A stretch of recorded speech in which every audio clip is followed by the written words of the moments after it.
So I just wanted to show you how we go about curating our offerings. I think we get a lot of questions, and a lot of kind of compliments about the amount of effort we put in. A lot of them take around 9 months from start to completion. So what we do is this is the winter range. Some of this has launched already. Then we've got other ones like these ones, which are about to launch next week, and they'll almost all be going to offerings. This little cutie, I'm gonna go a little ballerina one. What I do is I get shown books like this, and so right now, as well as curating the winter offerings, I get given the summer lookbooks, and so I start, kind of really cutting and pasting and circling things that I, putting marks on certain things that I like. I so do my kids actually, and I kind of mark out things that outfits that I really love, and then I go about curating things around that. So like one of these patterns here, I really, really love, and of course I have to have the chocolates all to match. So I'll work out how big I want the offering to be. I kind of do a little bit of cutting, pasting. I kind of bring in a couple of toys that I think are and books that I think are gonna pair well. So I just order one in, and that's just a sample size, just to see if it's gonna actually look any good. These are some of my older books. Oh, this is the ballet one kind of coming together there. So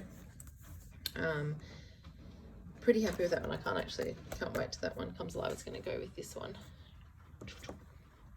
Super cute. I love it. My daughter does ballet, and I'm not your typical ballet mum, but I do think it's very, very cute, and I just love this.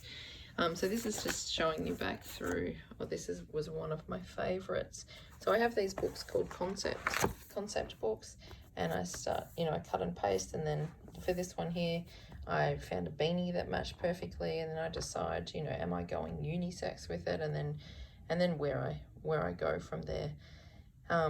Sometimes I have to work towards a particular budget, like what is kind of missing from my website, and then I go about this one here, Desert Dreamer, which has actually been one of the favorites, and it still sells really, really well. It's been selling for, I don't even know what year this one is from, but yeah, we might be 2018, but it's just always been popular. It's always nice to have some of them, like we have quite a few that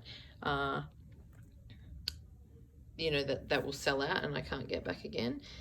Some of them, they never even launch, like this one here. I launched that kind of late because a lot of these sold on their own beforehand. And then we've got this one here that I've got the sample for, and I shot this offering, like I had it all together. You can see here my working out of what needs to go in there, and when we actually shot it, I had two of the things missing, and then the books didn't arrive on time, and so we actually couldn't run with that one. So that's kind of these giant books is, my brain. They're from Green Pea Books, which are no longer making theirs anymore, so I have stocked up on them. But that's kind of a bit of an insight. Once we get all that information, then I go about kind of sourcing out. So I will hit up my friends at Nature Bubs, and they will come up with custom colors, and we kind of work backwards and forwards and getting a colorway that is unique to us but also pairs perfectly with the offering. This is one that I'm working on now. I'm kind of just playing with this. So obviously Blue for Girls is a little bit different. So it's sitting there at the moment. This might be a little bit bold for this bib, so I'll kind of this bodysuit, so I'll just kind of play with it a little bit. I'm really not sure, but we do a lot of, here I've got a few options here, and we do a lot of that, and sometimes we think we nail it in the office, and then we go and shoot it and it doesn't look as good. But anyway, there's a bit of an insight to how we do things here at Young Willow. Thank you.